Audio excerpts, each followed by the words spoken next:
Astrophysicist Neil deGrasse Tyson. Next week marks the return of his talk show series Star Talk on the National Geographic Channel. We're glad you've joined us. Neil deGrasse Tyson coming up right now.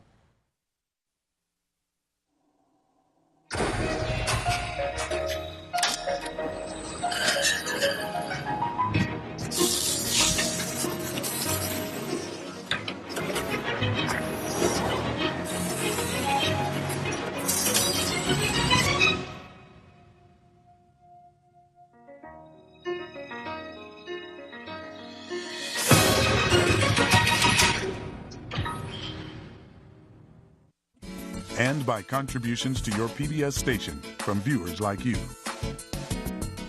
Thank you.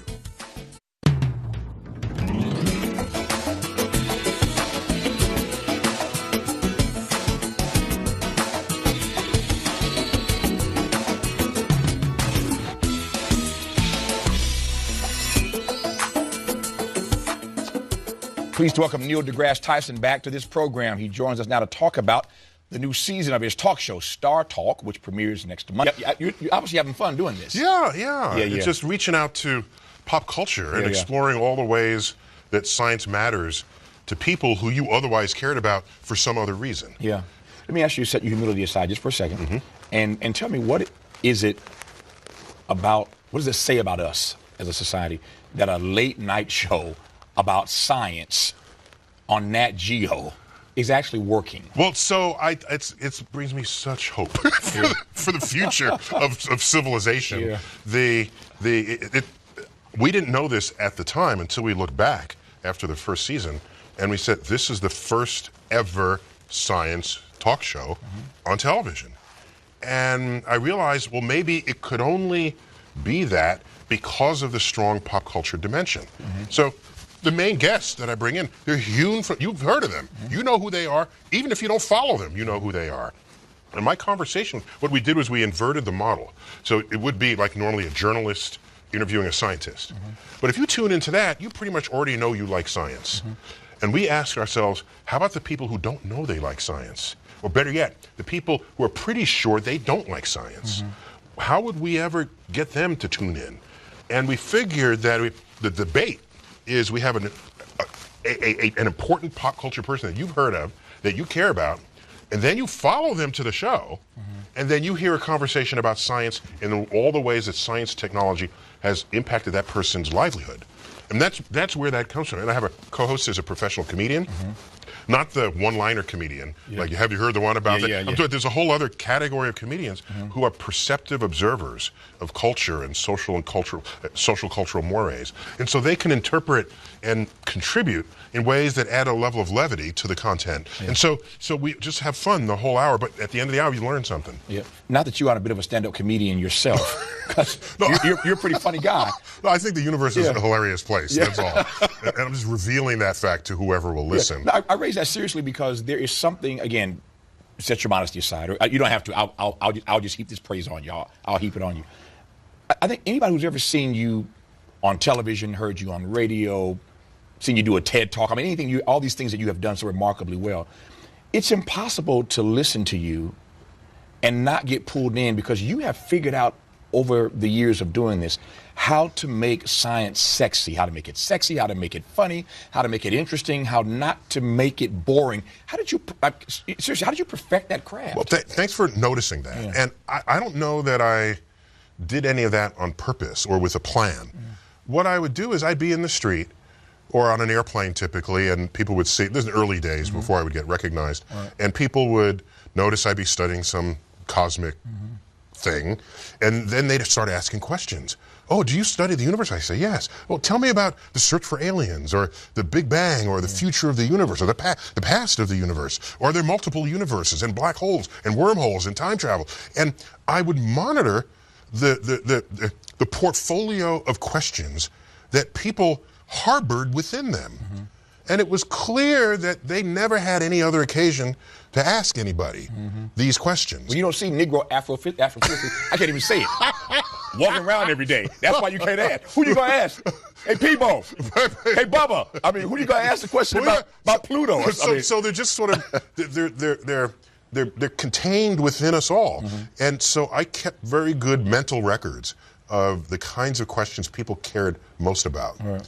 And I realized that I don't have to tell you what to be curious about. You already were. Yeah, yeah. And even if you forgot how to be curious, all we do is sort of fan the embers that may have gone dim over the years, get a flame going again, and all of a sudden we can become kids again. And say, is that how that was? There was a gravity wave moving across the universe, oh my gosh, and an asteroid took out the dinosaurs, oh my gosh, and we were just, our mammal ancestors were scurrying underfoot. And so, and the solar system is a shooting gallery, and so there's a lot of things about the universe that just feed our quest to understand who we are and what our place is in this universe. And so over the years, I tuned my delivery of content to match what I already knew was burning inside of everyone.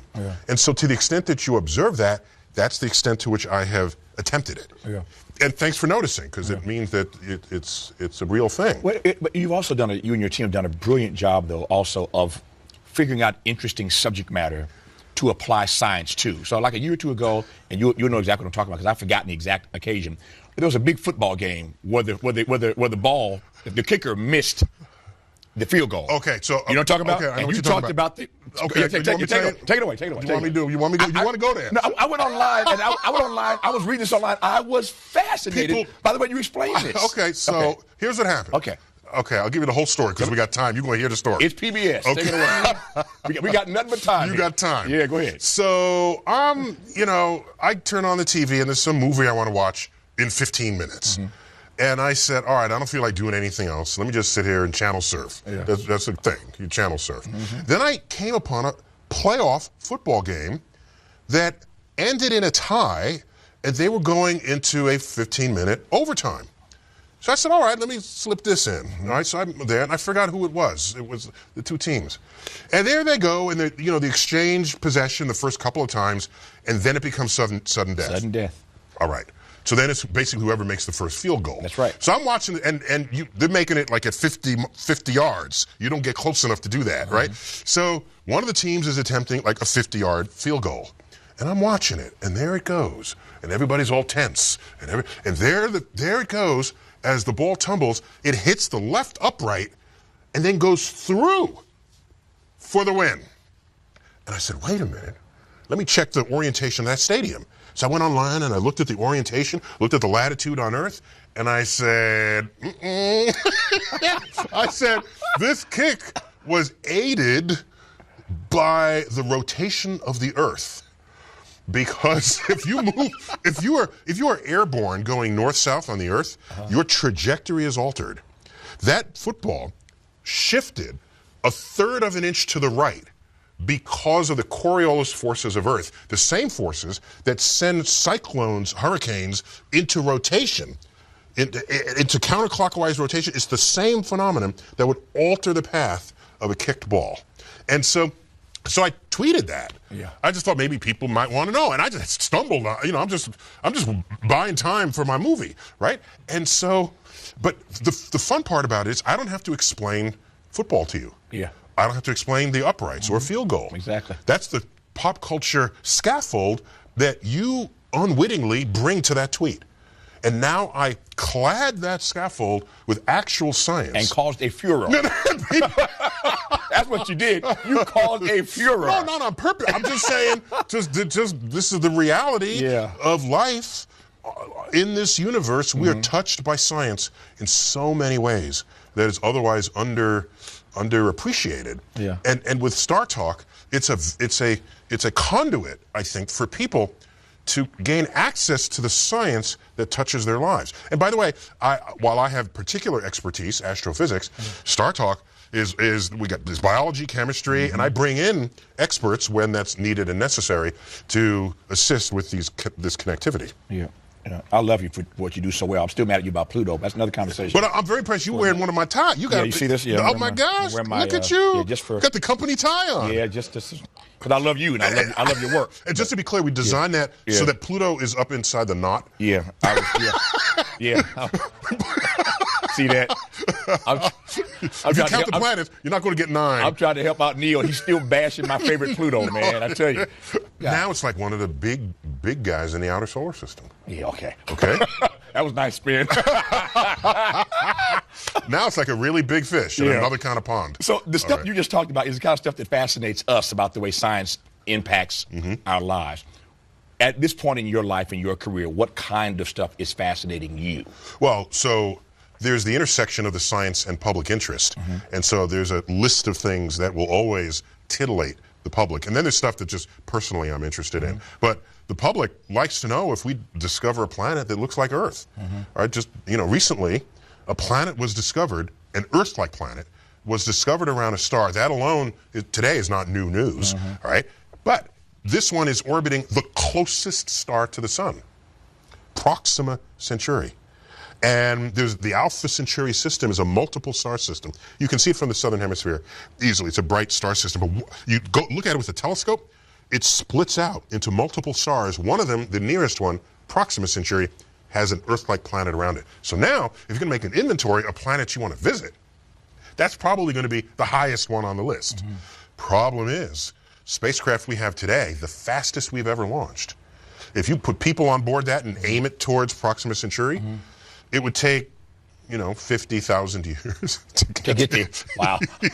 So here I'm saying it's the closest one, but it would take basically, 1,000 generations. If you send a generational ship, you'd have to load it with very fertile people. Okay, so they would have one generation after the next.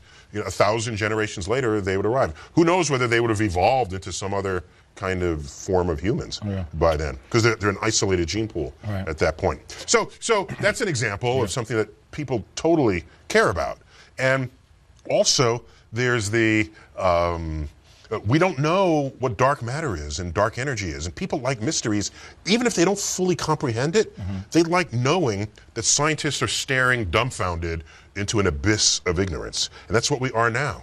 Dark matter is, we don't know, it's 85% of the gravity of the universe has no known origin. So we just call it like dark matter. We don't know, we don't even know if it's matter. We can call it Fred for all that matters here, right? And dark energy is a pressure in the vacuum of the space of the universe that is forcing the universe to accelerate in its expansion against the wishes of gravity. We can measure that, but we don't know what's causing it or what it's made of. And if you add dark matter, dark energy together, it's 95%, 96% of everything that's driving the universe. So we have profound ignorance surrounding what has been very successfully accumulated knowledge over the centuries. You mentioned space travel, Neil. I want to ask this question broader because I want to give you as big a palette as you want to paint on. I'm not asking a particular thing, but we all saw the news some days ago. Elon Musk, SpaceX, the thing blew up on the platform. Yeah, on the launch pad. On the launch pad, yeah. When you see stuff like that, just talk to me about whether or not private is the way to go versus public, which is NASA. Does it scare you? Are we ready for that? Or are we even anywhere comfortable with putting people on the? I mean, just talk to me about that whole. Okay, there's a lot there. Yeah, there's a lot there. I want to give a big palette. Okay. Yeah. So let's get to the exploded rocket on the launch pad. One thing we've failed to do in the educational system is alert people that if you're doing what no one has done before, stuff goes wrong. And in fact, if nothing ever goes wrong in what you're doing, if you make no mistakes in your job, in whatever task you've brought upon yourself, then you are not on the frontier. Simple. It's true in science, and I heard it applied to car racing. There's a quote that I'm told, spoken by Mario Andretti. He said, if you are in complete control of your car, you're not in the race. Oh, wow. There's something that you're just not completely in control of. Take that. And only then can, and that's the same thing I'm describing for when you are on the frontier. And SpaceX is on the frontier, not a space frontier where they're going farther than NASA has gone. They're on another kind of a frontier where they want to make access to space maximally affordable.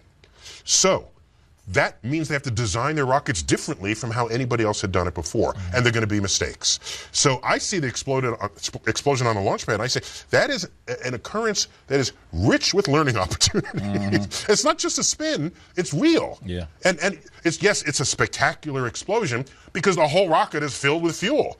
But it's typically one little thing that went wrong that they had not anticipated. They have to design it differently. Go back to the early days of NASA. There's footage on YouTube. Yeah. Rockets blowing up all the time because no one had put rockets in space before.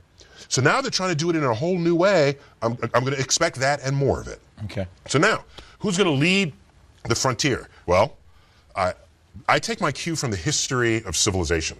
All right, and if something is expensive, dangerous, with uncertain return on your investment, then governments do it first. Period. Yeah. The first Europeans to the New World was not the Dutch East India Trading Company. Yeah. It was Spain sending Columbus. And Columbus takes notes. Okay, here's where the trade winds are, and here's the friendlies and the hostiles and the food or the no food or the weather conditions. Comes back. Now you can get investors and say, okay, took that long? You found these things to trade with? Here's to mitigate the risks of your health risks or hostile other folks' risks, whatever are your risks. Now you can create a business model. So I would assert that the first people on Mars are not going to be private enterprise. Because there's no real return on, there's no business model for it. You could do it, but it would be like a vanity project. If Bill Gates got together with Elon Musk and shared their billions and said, let's put somebody on Mars, they could do it. But it's not a business model. The investors, the board members, if it's a publicly traded company, will ask, why are you doing this and how does that increase the return?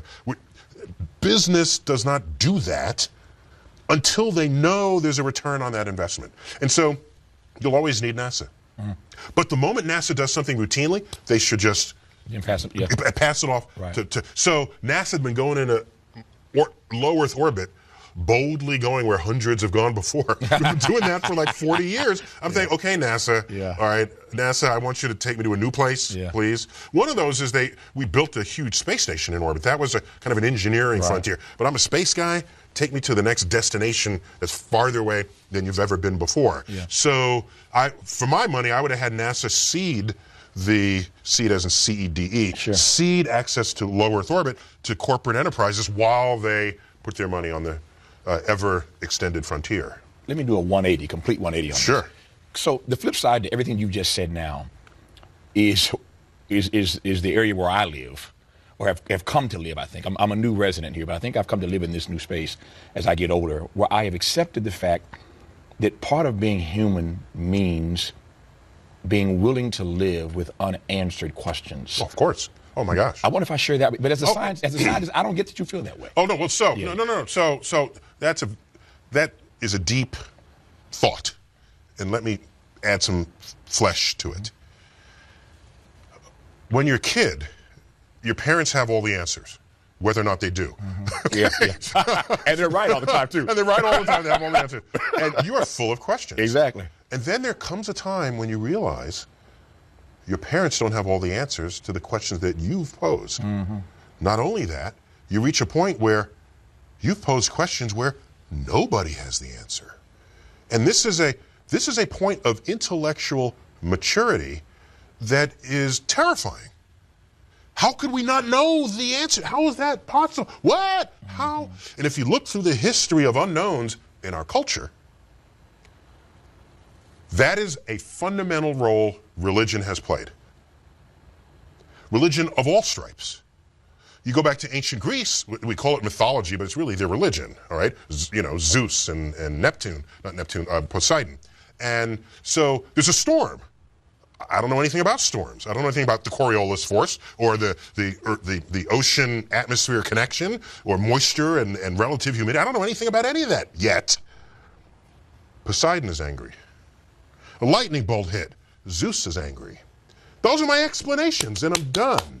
Now I don't have to live in some kind of profound state of ignorance about the world around me and its effect on my life. After death, I have no idea. Am I actually rotting in the ground? No, you are in some other place. You're on Valhalla or heaven or whatever the religion provides for that belief system. You cannot become a scientist if you require that every question has an answer. Because it's the very questions that have no answers that attract you to the laboratory every single day. So there's got to be some kind of a shift. Part of it is you never really grew up from childhood because you're always asking questions.